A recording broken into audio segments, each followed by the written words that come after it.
Buat kalian yang sering ngikutin berita, mungkin bingung, kenapa sih Amerika itu kayak ngebantuin Israel melulu? Kok kayaknya mereka itu akrab banget? Nah, sebelum kita bahas alasan-alasannya, satu hal yang penting banget untuk kita ingat bahwa kita harus bisa membedakan antara kebijakan pemerintah Amerika Serikat dengan pandangan warga negaranya. Di Amerika itu masyarakatnya ya sangat beragam, jadi kita tidak bisa langsung mensamaratakan semua warga dengan keputusan pemerintahnya ya. Jadi kita ini lagi ngomongin pemerintahnya ya, bukan ngomongin orang-orang warga negara sana. Karena kan kita nggak bisa milih juga kita lahir di mana dan segala macam. Banyak kok warga di sana yang punya opini berbeda-beda, tapi kebijakan luar negeri biasanya dibuat dan dijalankan oleh pejabat di pemerintahan dengan berbagai alasan. Nah, berikut adalah 8 alasan kenapa Amerika Serikat memberikan banyak bantuan kepada Israel. Alasan yang pertama adalah kepentingan strategis di Timur Tengah. Nah, kalau kita lihat wilayah Timur Tengah itu secara geopolitik kan cenderung panas dan penuh konflik. Amerika itu nggak tahu kenapa dia melihat Israel sebagai satu-satunya sekutu yang paling stabil, dianggap demokratis, dan bisa diandalkan di kawasan tersebut untuk menjaga kepentingan mereka. Dengan adanya Israel, Amerika itu merasa Israel adalah jangkar mereka untuk memantau situasi di sana, terutama soal stabilitas wilayah dan jalur energi. Hubungan ini sebenarnya simbiosis yang sangat kuat buat Amerika. Mereka butuh teman yang punya militer kuat supaya pengaruh Amerika di Timur Tengah tidak hilang begitu saja. Tapi lagi-lagi kita harus paham bahwa semua ini adalah bagian dari strategi besar untuk memastikan Amerika tetap punya peran dominan di panggung internasional. Alasan yang kedua adalah pengaruh lobi politik yang sangat kuat. Nah, ini sebetulnya menurut Mimin alasan yang paling utama sih. Jadi, di dalam sistem politik Amerika itu ada namanya kelompok lobi yang punya pengaruh luar biasa di sana. Salah satu yang paling terkenal itu namanya AIPAC. Nah, ini adalah sebuah organisasi yang bekerja untuk memastikan bahwa politisi Amerika tetap mendukung kebijakan yang pro-Israel. Kelompok ini punya dana besar dan jaringan yang luas untuk mempengaruhi hasil pemilu di sana. Jadi cara kerjanya itu sebenarnya tuh menurut Mimin nggak etis banget, tapi di sana legal.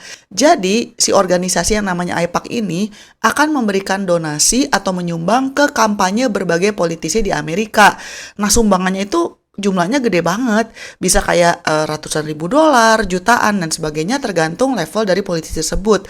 Makanya ya jadinya kayak gini. Sehingga banyak politisi di Amerika yang merasa kalau mereka tidak mendukung Israel, mereka akan kehilangan dukungan dana kampanye atau suara dari pemilih tertentu.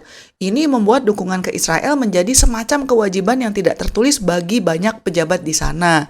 Tapi sebetulnya hal ini juga semakin banyak dikritisi oleh warga Amerika sendiri yang tidak ingin uang pajaknya dipakai untuk urusan Israel, dan mereka maunya ya uang pajaknya untuk memajukan negara Amerika itu sendiri dan bukannya untuk berdonasi pada Israel. Alasan yang ketiga adalah karena nilai demokrasi yang dianggap sama.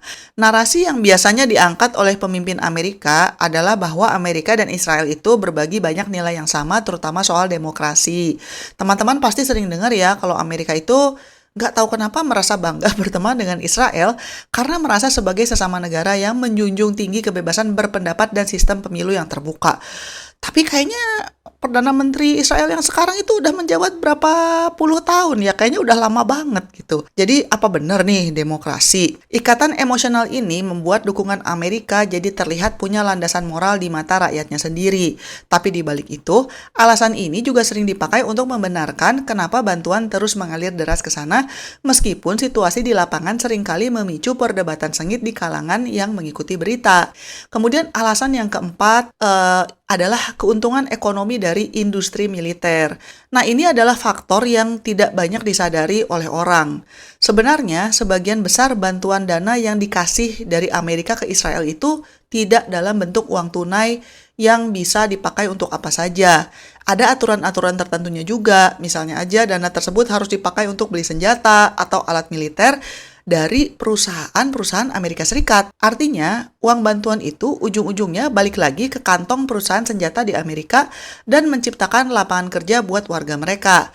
Tapi, skema bisnis ini juga membuat ketergantungan semakin kuat terhadap perang gitu. Jadinya perang melulu karena intinya itu ya jualan senjata gitu. Tapi aduh, Mimin tuh kadang sedih banget ya, ini hati nuraninya di mana gitu. Karena kan kalau perang kayak gitu yang menjadi korban itu warga sipil ya, orang-orang yang nggak tahu apa-apa, anak kecil, orang yang udah lansia, dan mereka yang tidak tahu apa-apa jadi terdampak hidupnya bahkan kehilangan nyawanya. Skema ini juga membuat kedua negara ini jadi saling terikat dalam bisnis pertahanan yang nilainya itu bisa dalam jumlah yang sangat fantastis lah setiap tahunnya.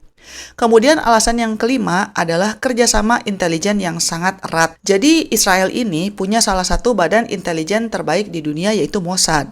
Nah, Amerika Serikat ini sangat bergantung pada informasi-informasi rahasia yang didapatkan oleh Israel mengenai gerakan kelompok-kelompok atau negara-negara lain yang dianggap sebagai ancaman bersama. Berbagi data intelijen ini memang ada gunanya untuk Amerika supaya mereka tidak perlu menempatkan terlalu banyak pasukan di lapangan yang berisiko.